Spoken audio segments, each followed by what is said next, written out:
Train number 120 വെളിവർ passenger Kozhikode നിന്നും ആലപ്പുഴ വഴി Meera express 17 മണി. ഓ, നിങ്ങൾ എത്തിയോ? എന്റെ ട്രെയിനിന് സമയമായി.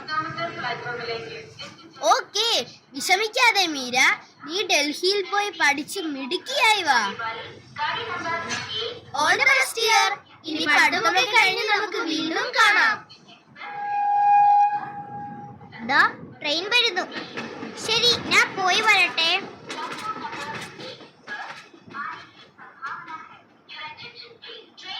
ഷാൻ, നിന്റെ വിദേശ പഠനം എന്തായി? ഓ, അതിന്റെ കാര്യങ്ങൾ നടന്നു വരുന്നു. ഇപ്പോൾ പുറത്തൊക്കെ ഒരുപാട് പഠന സാധ്യതകളുണ്ട്. പക്ഷേ എന്നെ പുറത്തുവിട്ട് പഠിപ്പിക്കാൻ അച്ഛനും അമ്മയ്ക്കും താല്പര്യമില്ല. എന്തായാലും നമ്മളെല്ലാം പല വഴിക്കാവുകയാണ്. അതെ അതെ.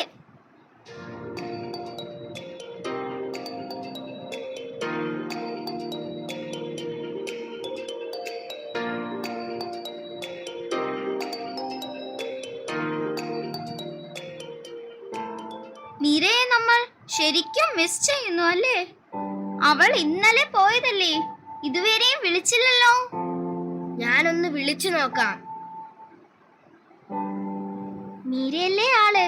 അവളിപ്പോ നല്ല ഉറക്കമായിരിക്കും.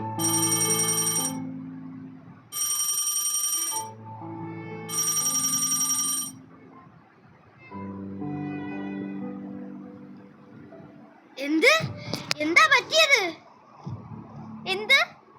എന്താ പറ്റിയത്? എന്താ ജോൺ, എന്തു പറ്റി? നമ്മുടെ മീര അവൾ... അയ്യോ, എന്താടാ? അവൾക്ക് എന്ത് പറ്റി? അവളെ നമുക്ക് നഷ്ടപ്പെട്ടു. ആരൊക്കെയോ ചേർന്ന് അവളെ കൊന്നടാ. ദൈവമേ, ഞാൻ എന്തായി കേൾക്കുന്നത്? അവളെ എങ്ങനെ?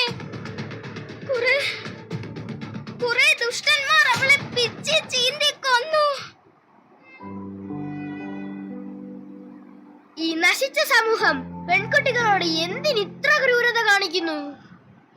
പെൺകുട്ടികളെ നശിപ്പിക്കുന്ന പിശാചുക്കളെ ഇല്ലാതാക്കണം. അവർ ഈ ഭൂമിയിൽ ജീവിച്ചിരിക്കാൻ പാടില്ല. സ്ത്രീകളുടെ അന്തസ്സും അഭിമാനവും സംരക്ഷിക്കേണ്ടത് ഒരു ജനാധിപത്യത്തിന്റെ ആവശ്യമാണ്. സ്ത്രീയുടെ ചാരിത്രത്തെ ചൂഷണം ചെയ്യുന്നവരെ ഇല്ലാതാക്കണം.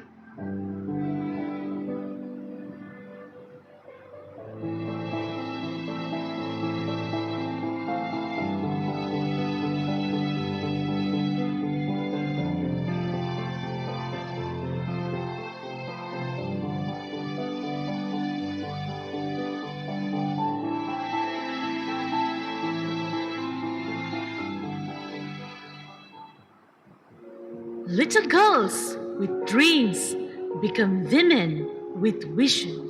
Gender equality is not only a fundamental human right, but a necessary foundation for a peaceful, prosperous, and sustainable world.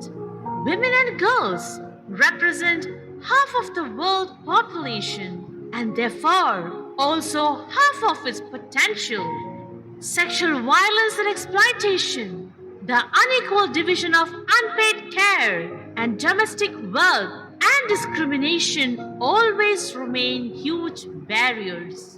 Through this tableau, we want to represent the comparison of the sexual assault faced by women earlier and now. However progress we undergo, the conditions are still stagnant.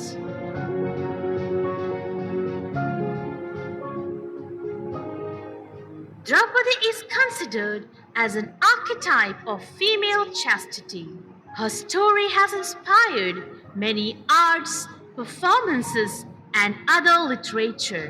But the incident of Chirharan has destroyed her womanhood and self-respect. The question is, was she responsible for the awful experience she faced? Were the women then respected by the society? Did the circumstance change for women now? The journey from Manikarnika to Rani Lakshmibai was not easy. Even though being a woman from a society where gender inequality existed, she made a space for herself and stood for the nation. No force could restrict her inside the four walls. For whom did she stand? Is it for herself or for the nation? And why? One who was brought up with love, care, and affection, when stepped down from her home for her career and future. She is in an ugly world where she gets brutally deflowered and killed. Who is responsible for this? Are they the parents of the girls who never thought to make their girls self-dependent? Or the parents of the boys who never taught them to respect women and their freedom? Now it's time for you to become the next Rani Lakshmi Bai, Begum Hazrat Mahal, Sarojini Naidu, and so on to contribute equally as men for the society. Women are the superpowers who can change the world for the betterment, but they need support and acceptance from the society where they live. Let all girls fly high and be the next epitome of womanhood. സ്ത്രീകൾ എങ്ങും സുരക്ഷിതരല്ല. അവൾക്കും പുരുഷനെ പോലെ ഒന്നിനെയും ഭയക്കാതെ യഥേഷ്ടം സഞ്ചരിക്കണം, ജീവിക്കണം. ജീവന്റെ ഉറവിടമാണ് സ്ത്രീ. സ്നേഹനിധിയായ മാതൃഭാവത്തിന്റെ പര്യായമായ ശക്തിയാണ് സ്ത്രീ.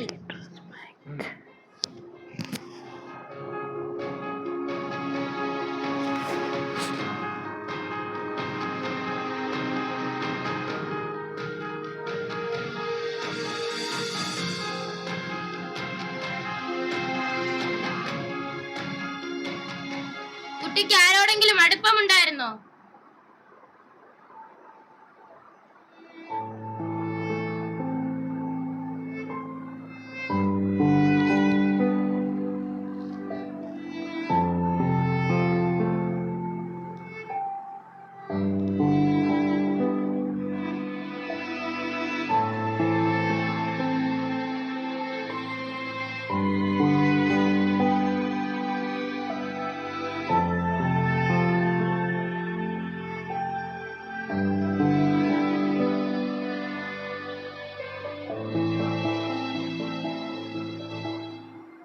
പീഡനത്തിന് ഇരയാകുന്ന പെൺകുട്ടികളാണോ സാർ കുറ്റക്കാർ?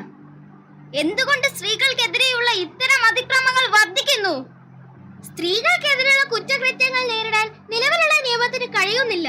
ഈ സമൂഹത്തിൽ സ്ത്രീ സുരക്ഷ ഉറപ്പുവരുത്തുക മാത്രമല്ല, അത് പാലിക്കുകയും വേണം.